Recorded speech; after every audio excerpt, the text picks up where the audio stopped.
Every time I hear hail to the chief, I wonder, where the hell is he? Took me a long while. You think I'm joking? I'm not. Turn around and where's the president?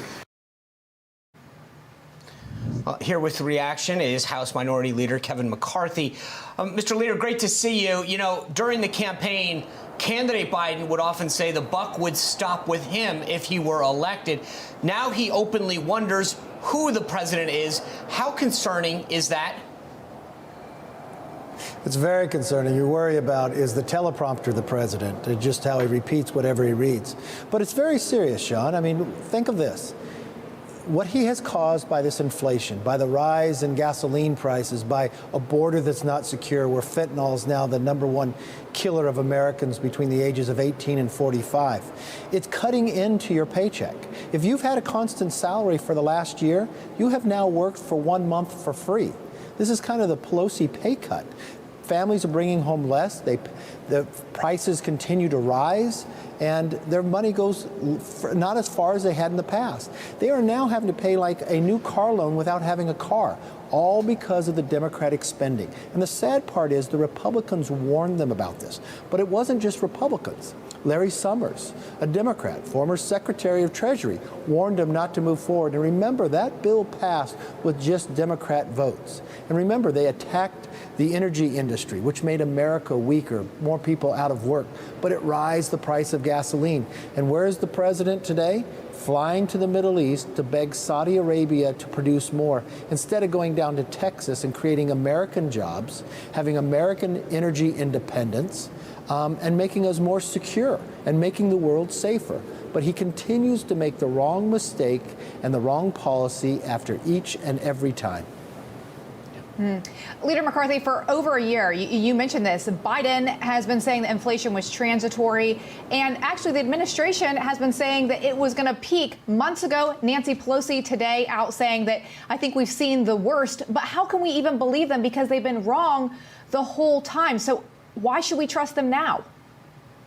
We shouldn't trust them. We should throw them out of office. Should we have trusted them when they wanted to defund the police and now crime is rampant throughout America?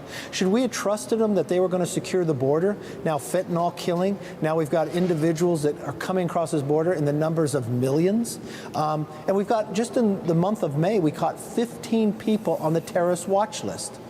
What were they coming to America for, and what did they have planned? Remember when they told us that they're going to make us, the gas price is good because it goes up higher, that you could now buy an electric car? No, you can't afford it because where inflation is today, your dollar does not go as far. And what we're finding now, that Americans are in a weaker position. The world is in a weaker position. Remember, they told us that they're going to stand up to Russia. Now Putin is even stronger because the gas price is higher. India and China is getting a discount by buying Russian gas at a cheaper price.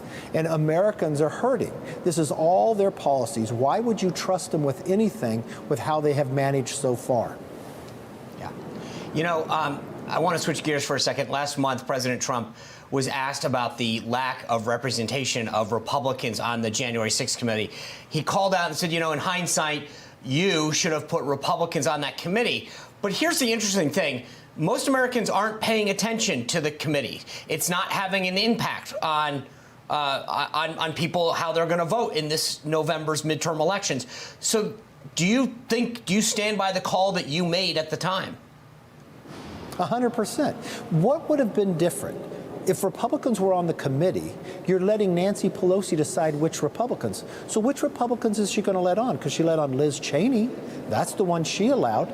So you have to have approval of Nancy Pelosi. When Nancy Pelosi denied the Republicans that we wanted to have on, those were individuals that wanted to work to get to the bottom. Why was the National Guard denied being there to protecting the Capitol?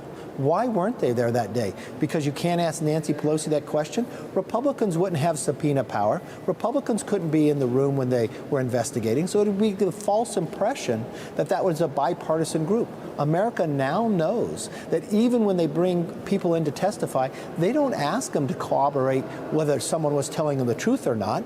We've heard that from the Democrats themselves, so anybody can say anything. What Americans really want us to focus on is this rise in inflation. We have not seen this in 41 years. They want us to make our streets safe again. They want parents to have a parents' bill of rights, to have a say in their kids' education. They want a secure border, and they want the gasoline price to be lowered, not by asking Saudi Arabia to do it, but have American jobs producing American energy that is environmentally safer and cleaner than what's happening today. So if Republicans do win back the majority and you become Speaker of the House, what will you do with the January 6th committee? Well, the first thing I would do is tackle inflation, bring sound policies. I would lower the gasoline price by making America energy independent. I would secure the border. I would put a parents' bill of rights so they had a say in their kids' education. I'd hold this administration accountable. Why was the Attorney General going after parents? I'd make sure that we finally had a hearing that we've never had since Nancy Pelosi been Speaker, where the origins of COVID was actually started. Why what happened in Afghanistan with 13 new Gold Star families? Who made those decisions and why, so that never happens again? That would be the very first things that we would do, because I think that's what the American public wants to see us do. So, Mr. Leader, I know that there's obviously a lot of policy that we need to do, and you mentioned a ton of it, rightly so. But there's a lot of Republicans who also want to see a lot of people investigated. Where do you come down on that, and who would be on your list? Well, you've got to hold this administration accountable.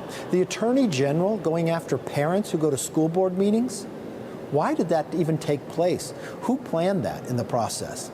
We would want to make sure that Afghanistan, why were those decisions made, be able to look forward.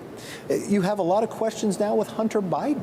You'd want to have the investigation there. Is there money involved in this process? There are a lot of oversight that the Republicans need to do. We have already signed more than 500 preservation letters. That means hold the information from these agencies, provide it to us. And if you will not provide it to us now, when we take the majority, we will have subpoena power and we will get to the bottom of it.